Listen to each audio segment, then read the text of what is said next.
What if Overlord and Tensura Crimson Monarch Endless Journey? Overlord and Tensura. Future chat group. Opt to Godlike MC. Massive harem. Wish fulfillment. If you want an in-depth story with character development, then this isn't for you. Gaining the memories of another life and being reborn to the earth of the Overlord Verse. Erix Khan ensures that his arrival in the new world will be a breeze, but fate has another plan in store for him. He finds himself in a Central Axis world with many elements that shouldn't exist. Age of God dungeons. Soul rank. Watch as the Madness Dragon and Crimson Monarch begin their conquest. Chapter 1. Prologue. Within a throne room, a young man who radiates an indescribable dread with his eyes shut yet could feel as if he could see without using his eyes. He appeared to be someone who could be a tyrannical ruler, unfazed by brutal morals and heroic ideals. A charming and enticing evil was the best thing the young man could be described as. His presence could make any man submit, and any woman fall into his charms, no matter their feelings or relationships. It was like he was the living embodiment of charm and dread. He had long, blood-soaked scarlet hair, a cliché trait that looked ridiculous in real life, yet it matched his appearance in that it emphasized his creamy white skin. The way his body was framed shows that he was well-built and a fighter. If it weren't for his dark and dreadful armor, it would have shown his well-sculpted body. The moment his eyes opened, the entire place seemed to go stagnant, and he felt the awakening of a great beast, where seemingly the air and atmosphere of the whole world moved to accommodate his awakening. A moment of confusion and panic seemed plastered into his face. He clutched his head in pain and was caught by a young woman who had twisted horns, as if they were crowns, and two black wings attached to her lower back, wearing a beautiful white dress. Lord Erix. Lord Erix, is there something wrong? Her voice, despite its restlessness, showed an elegant tone that can only be seen by a well-taught, high-class woman. The moment her lord showed signs of distress, she immediately felt pain in her heart as she was made to be his mistress and wife. Every servant that belongs to their lord is his alone, and every fiber of their being was made to serve him. To see their lord in discomfort was the utmost shame, showing that she is unable to properly do her duty, and tries to do everything she can to comfort him. Her lord, Erix's expression changes into a more relaxed and stoic one, with an overflowing confidence and regal demeanor, so that everything that happened earlier appears like a lie. He then opted for a smile that caught her by surprise, and left her love-stricken, as she felt her chest pound like a drum. I'm fine, Albedo. There is something interesting that has occurred. He calmly said that didn't make Albedo less anxious, seeing that there was something that was bothering her lord. Erix took a moment to think. Slowing his perception to a crawl where an hour of thinking was a split second in real time, as memories began to flood into his mind, and a churning sensation occurred within his being that went unnoticed by the people in the throne room, as he bore witness to memories that belonged to a young man whose name had been long forgotten, and was used as a catalyst for the existence of the young man. How funny that finally, after years of preparation, I'm finally here. I wonder if it's my character setting that changes my tone and demeanor. Regardless, it's convenient, and everything seems second nature to me. The young man, Erix, was a reincarnator who had been reborn in the Earth world of Overlord before their release from the morgue, Yggdrasil. He, at first, felt dread about being sent to a future where pollution was beyond repair, where the sky was musky, as if clouded in smoke and toxic air, and where people couldn't even walk without protective gear. The destruction of the environment had continued at ever-increasing speed to the point where the surface of the Earth was hopelessly polluted. Gorgeous nature existed only in video games. The sky was always hidden behind black smog, while the sun made only brief appearances every now and then. Thick toxic fog frequently covered the cities, so almost no one went out without wearing a gas mask beforehand. With nature almost completely destroyed, people have no choice but to also rely on artificial lungs, solely created for their safety to help breathe in the current poor state of the environment. Erix hated it, he loathed the future and was angry to have lived in such a bleak reality. He didn't meet any gods before reincarnation and lived a normal life, but he had enough luck that he managed to overcome the obstacle, and grew successful using the money of his parents after their deaths in an accident. It was a heartbreaking moment, especially since he was an orphan in his previous life, but he moved on and lived for the sake of his parents in this world. Eventually, things turned for the best when he found out that he was actually in the Overlord world, after learning about the Yggdrasil project, and took the opportunity to invest in the game when he had the chance. He took the game seriously and invested so much money and time that people around him called him a madman, but he knew it would be worth it. The power to become a god was close and within his grasp. Erix did everything, learning the nooks and cranny of the games, so that he became the best player across all servers, calling him the Crimson Monarch, having based his character on his favorite fictional character, the Scarlet King, because of his design and power as an absolute powerhouse. Erix knew every lore and detail he put into his role would manifest in the new world, which is why he made it, so that he was on top of the hierarchy, where he would live in debauchery, exploring not only the new world but other worlds. Was he delusional? Yes, but he didn't give up, knowing that if he reincarnates into the anime world like Overlord, then other universes would also exist. He had doubts, but they were always short-lived, and he kept moving forward, having joined the guild of Ainzulgaon and becoming its guild leader. Erix had a close relationship with each member, but not enough, knowing he'd eventually leave them.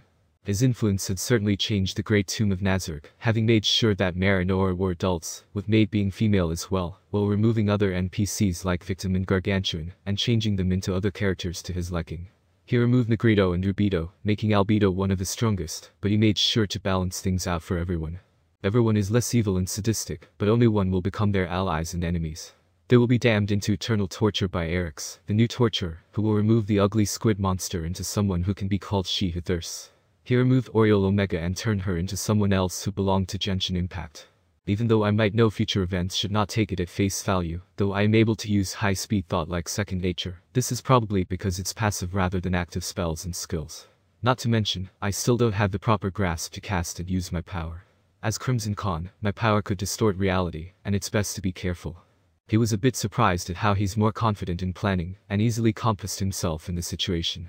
Erix looks at Albedo, who is still worried about him, and awaits her order, then towards the Pleiades and Sebas. Sebas.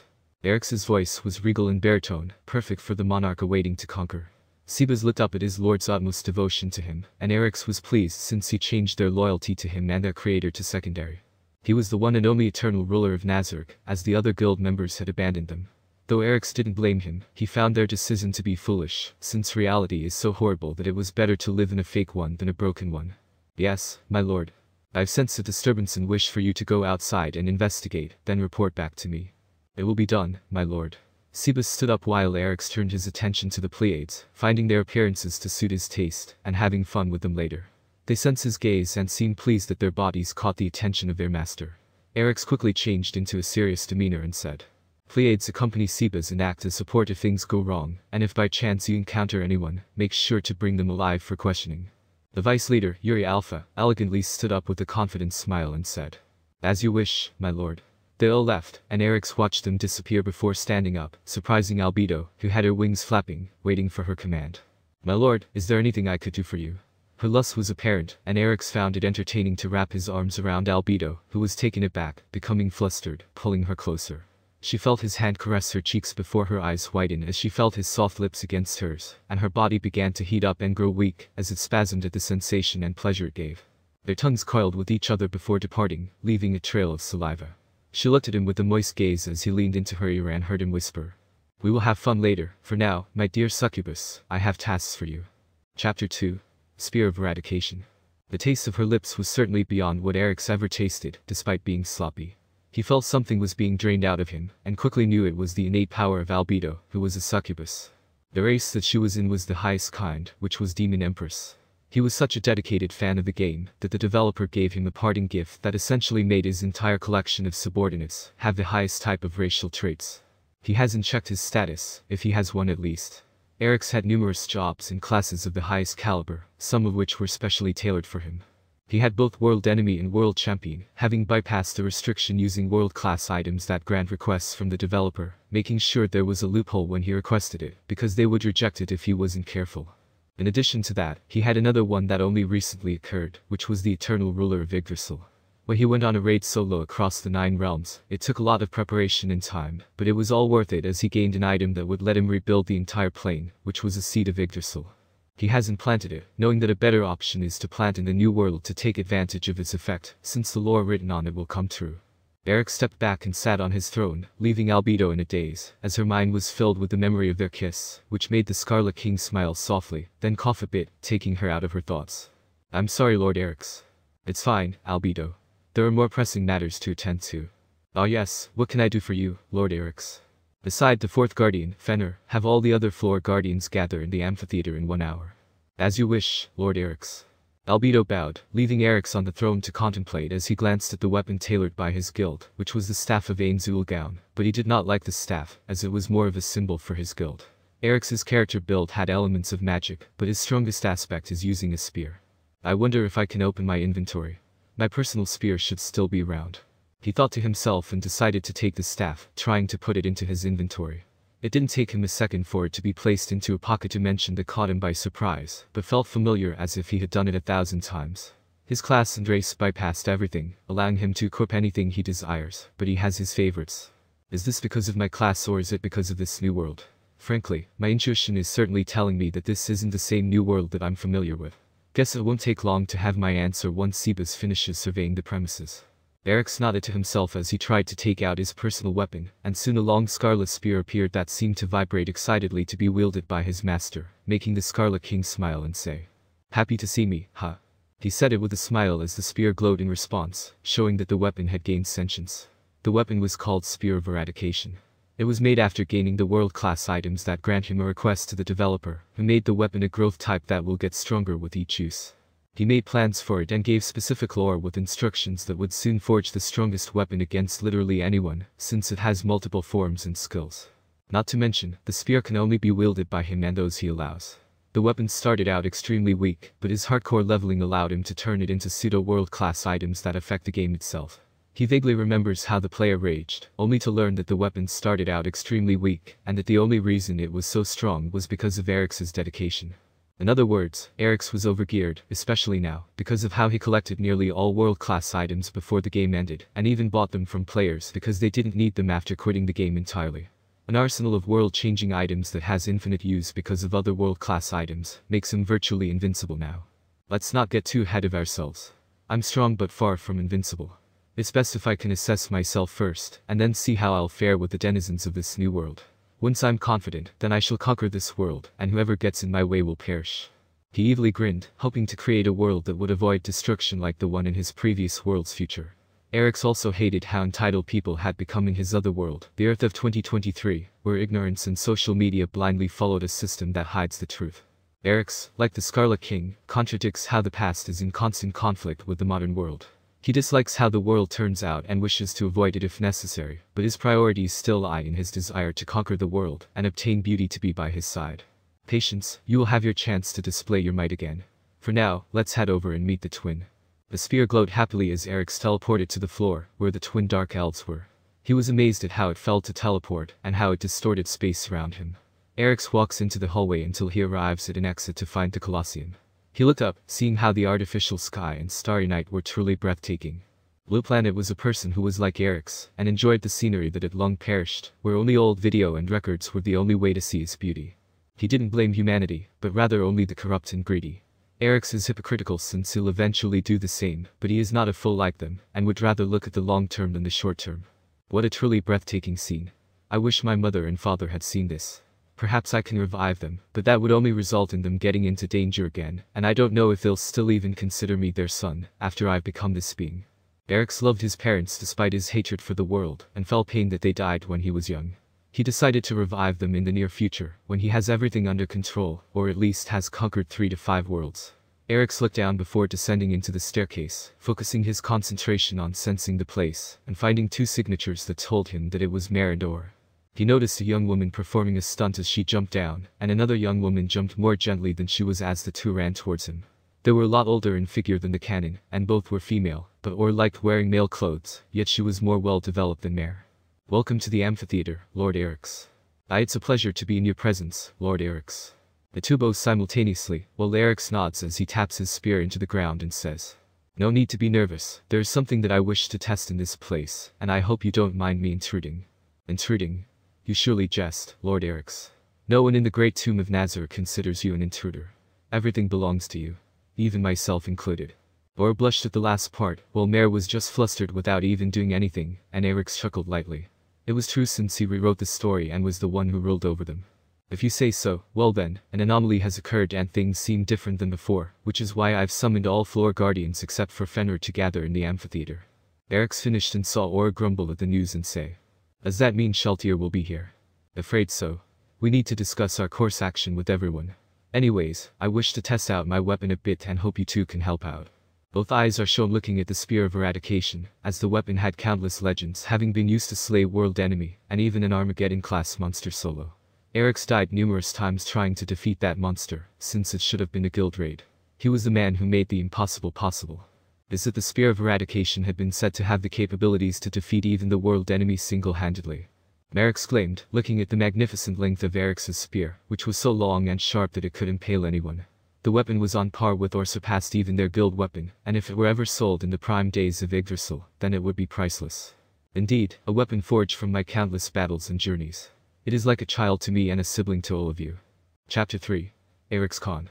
Erix flexed his weapon that glowed in pride while the two acted like children despite their appearance, and after a while, he decided to try summoning a monster like Gaines did, because it was a safe way to see how his spell casting works, and if the creature of Yggdrasil would work.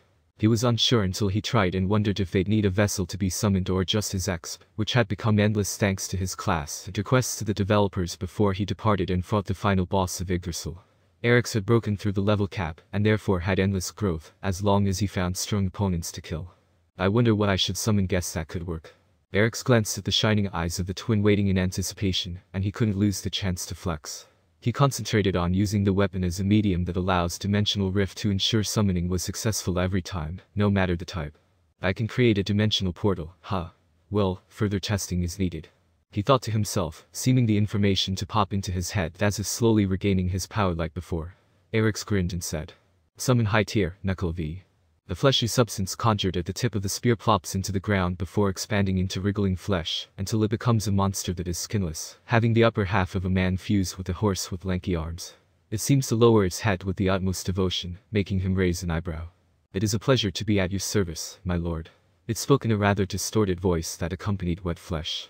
Erix is a bit surprised that it gains sentience in the new world, and pleased that they have the ability to be loyal and think for themselves. Fascinating. Well, then your first task to defeat these two is to make sure to have the intent to kill. If you survive long enough, then I'll let you join our ranks and give you a name. Erix didn't see anything special about the monster, and adding him to his army would be worthless if he didn't have the qualifications. The monster seems ecstatic, not because he could die, but rather because he has a chance to serve him. I will surely do my best and show my worth, my lord. Erix nodded, then turned to the twin and said, "You two, defeat him within 30 minutes. If you lose, I'll punish you, but if you win, I'll reward you." They seemed to shiver when he said those words and bowed. "We will do our hardest." "Good. Don't fail me." Erix made sure to show his authority to maintain his reign over them, even if they had the utmost loyalty. That doesn't mean he can relax and act weak. The twin began to fight the Knuckle V as he looked at his spear and moved to the pedestal, creating a small throne, before he rested, watching the two fight while he began to think. He slowly gains control and understanding of his power, like it is overriding his being. The overwhelming sensation of his power felt as if it were immeasurable, but had a limit and recovered fast enough that it felt endless. Let's see here, status. He tried to see his status, and to his surprise, he saw a panel before his eyes and saw everything was there. Name: Erix Khan. ========================================================================================================================Racial level: Demon, 15. Primordial demons god, 5. World-class enemy. Apocalyptic deity. Others. Job level: Spear user, 10. Brand Archmage, 10. Demon Monarch, 5. Crimson Monarch. Primordial god of chaos. World disaster, 5. World Armageddon was obtained after raiding all realms and defeating the final boss of the game that was made only for him.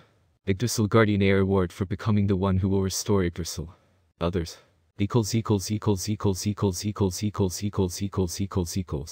Karma value: 500. Extreme evil.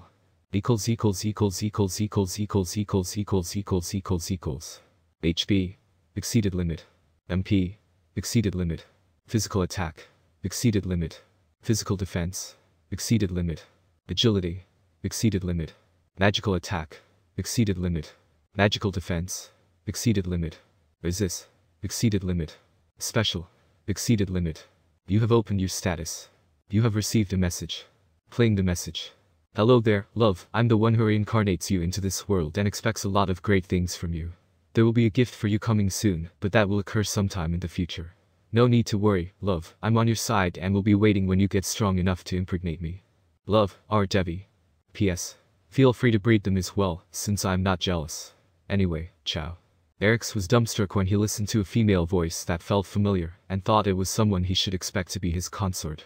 He didn't mind, since she's kind enough to give him the opportunity to have power beyond human capabilities. R. Devi.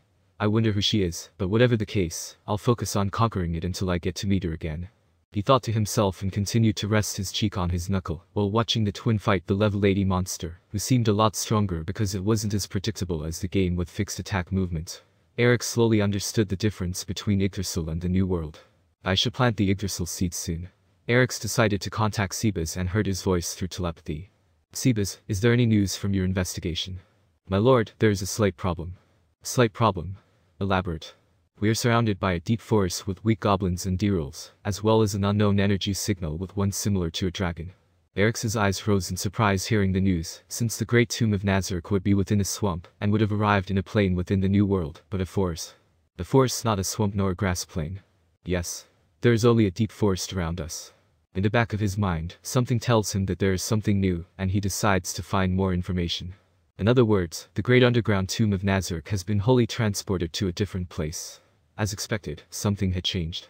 You knew, Lord Erix. Seba's voice seemed rather perplexed, which was understandable.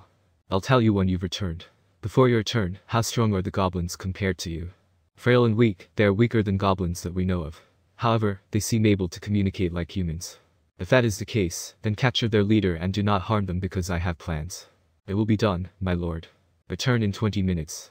When you come back to Nazareth, head to the Colosseum. All the guardians will be coming, so when you arrive, I hope you will tell them about what you saw. Understood. His communication soon cut off, and he watched as Mare and Or killed the Knucklevi without any scratches. The monster slowly faded away, still pleased that he was able to see his master. He didn't care how it died since he didn't intend to add it to Nazareth unless it proved its worth. Spectacular, the two of you put on a good show. The twins smiled happily as they heard Erix's sincere praise. They were a lot stronger than before, but unsure how much. Thank you, Lord Erix. It's been some time since we had to work so hard. The two of them tried to wipe off their sweat, but right after they did, more of it beaded on their skin, rolling down their dark skin. Erix silently opened his inventory and withdrew a magic item, a pitcher of endless water. He acts like Momonga since he sees them as someone important. It is best to maintain a moral and good relationship with his servant, rather than the continuous rule of an iron fist. Or, Mare, have a drink. Eh? But that's not good, right, Lord Erix? Yes, I can make water with my magic too. Erix smiled bitterly as he saw Aura waving her hand and Mare shaking his head. Think nothing of it. The two of you have always done well. Think of this as my thanks to you. Fuwa. Fue. Aura and Mare's ears turned red, and they shyly and nervously reached out to take the glasses. Thank you, Lord Erix. To think you would pour water for us, Lord Erix. He smiled watching them sensually drink the water where sweat dripped down their faces, making him rather aroused. Who wouldn't? They were tailored to have unmatched beauty and charisma, along with a few of the guardians. Erix would be homosexual if he didn't feel any arousal, as it was a natural reaction, and he maintained control over his lust. Do you want more? Erix raised the pitcher as he asked the twins if had finished their water. Thanks. I've drunk enough. Is that so? Then, Mare, do you want some more? Beep. I've also had enough. I don't feel thirsty anymore. Erix nodded as he took back the glasses before returning them all to his pocket. Or suddenly whispered, I thought Erix would be scarier than this. Oh? Really? Well, if you feel that way, Erix said, making the two shut down the idea. Now is good. It's the best. Then we'll leave it at that. Erix was taken somewhat aback by Aura's passionate answer. Lord Erix, are we the only ones that you're nice to? Erix was unsure how to answer Aura's muttered question. Instead, he patted her lightly on the head. She was so adorable that Erix made a mental note to pamper her a bit later. He then heard a familiar voice as the gate opened. Oh my, am I the first to arrive? Chapter 4. Floor Guardian. Oh my, am I the first to arrive? The tone was archaic and formal, but the voice itself sounded like it belonged to a young person.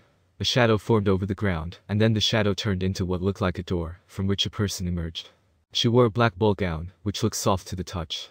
Her skirt was puffed up into a voluminous bell shape. On top of that was a bolero edged with frills, lace, and ribbons, as well as a pair of long silk gloves. Together, they covered most of her skin. Her skin was as pale as wax, and her looks could only be described as stunningly beautiful. Her long silver hair was tied up into a ponytail that descended from one side of her head, exposing her face. Her deep red pupils were filled with a seductive look of delight. Weren't you told not to frivolously use gate in Nazareth? We are warded against teleportation, after all. You should be able to walk here, so shouldn't you have come on foot, Shaltir? The annoyed voice came from beside Erix. There was no trace of his previous puppy-like obedience in those cold words, only a burning hostility.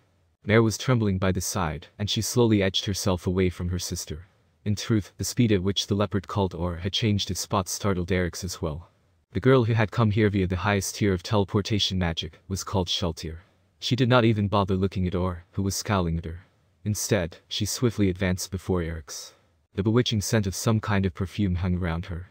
Aura tried to insult Shaltir, who was a lot more adult than canon. The two bicker a bit, which Erix finds entertaining, until Shaltir turns her attention to him. Ah, my master, my beloved master, the only one whom I cannot rule over. The carmine lips parted, revealing a moist, slick tongue. The tongue moved like a living creature as Shaltir lovingly licked her lips. Her fragrant breath wafted out of her open mouth. Although she was perfectly suited for the role of an alluring seductress in all other ways, she was far too young for it. The discrepancy between her expectations and reality was laughable. In addition, she was far too short. When she reached her hands out to hug Erix, it looked like she wanted to hang from his neck instead. You surely are lively for an undead, Shaltir. Erix placed his hands on her chin, looking into his eyes while wrapping his arms around her waist and leaning closer, making Shaltir's body heat up despite being undead. However, it is not the time for us to indulge in debauchery. Shaltir's body shuddered when Erix nibbled her ear, while Mare blushed and Aura only had a shade of red, looking annoyed at the two. Erix finds their NPC model and anime appearance to be far inferior to what lay before him. Forgive me, Lord Erix. She stepped back, banging her head, while Erix nodded in satisfaction, turning his attention to Aura and Mare. You two, come here for a moment. The two did as told while Aura smuggled at Shaltir, who glared at her. Erix chuckled, then said, the two of you did a fantastic job, and for that, I'll reward you. Erix said, pulling Aura for a passionate kiss, made Shaltir's jaw drop and be extremely jealous at the sight, while Mare blushed and tried to block her eyes with her hands while peeking through her fingers. LOL, Lord Erix's kissing me. Aura's mind was going wild from the kiss, and her heart was pounding like a drum before their lips parted, leaving Aura's face steaming. Lord Erix, why did you kiss her? Shaltir, teeth gnashing, annoyed that her beloved was kissed by another before her, especially Aura. Erix glanced at her and said, they did something that pleases me, while you did something that displeases me. I do not wish to wait, but using a gate like Aura had said is unwise. Shaltir gritted her teeth and didn't repeat, making sure to not displease him anymore. Though it appears like a petty action, it is still important to ensure they won't go against his will. Aura's mind slowly calmed, turning to Shaltir, realizing it was time for her to flex at her achievement, while Erix watched them fight, turning his attention to Mare, who blushed and said, do you want to receive your reward? And no, I mean yes, I mean not yet. I don't think my heart can handle it. Is that so? Well, feel free to make one request, and it can be anything as long as it is within my power. I will keep that in mind, Lord Erix. What? A ruckus. The inhuman voice came just as Erix was watching the two fight. The strange, monotonous voice finally silenced the two of them. As he turned to look at the voice's origin, he saw a heteromorphic being shrouded in chilled air. It stood 2.5 meters tall and resembled a bipedal insect. It looked like some fiend had melted a praying mantis and an ant together. It had a tail that was twice as long as its body, and it was covered in sharp spikes that resembled icicles. Its powerful-looking mandibles looked like they could sever a man's arm in a single bite. It grasped a platinum halberd in two of its hands, and in its other two hands were a masterfully made mace wreathed in a black ore, and a gnarled-looking broadsword that did not look like it could be sheathed. It was surrounded by a frightening aura of cold. Its exoskeleton was a dull blue color and sparkled like diamond dust. Protrusions, which looked like icebergs, bulged up from its back and shoulders. He was the guardian of the 5th floor, the ruler of Glacier's Cocytus. The hilt of his halberd slammed into the arena floor, and the ground around it began to freeze. You stand before a supreme being. Contain yourself. This brat started it. Actually. What? Shaltir and Aura locked gazes, while Mare panicked from the side. Erix could not hold it in any longer, and curtly addressed the two of them. Shaltir, or, though I don't mind you two bickering, do it in moderation. The two of them shuddered in shock, then lowered their heads simultaneously. My sincerest apologies, they said in unison. Erix magnanimously accepted their apologies with a nod. Then he turned and said, Cocytus, you've come. I came immediately upon receiving your summons, Lord Erix. The water in the air froze with a crackling sound as it made contact with the white vapor puffing out of Cocytus's mouth as he spoke. You must have been very free with no intruders around, no? Indeed. The clacking from his lower mandibles sounded like the threatening noises of a wasp. However, Erix had the feeling that he was laughing. Even so, there are still things that must be done, so I was not free a all. Oh? Things that had to be done. What things were these, may I ask? Training. In order to be ready to deploy at any time. You've done all this for me. You've worked hard. My thanks.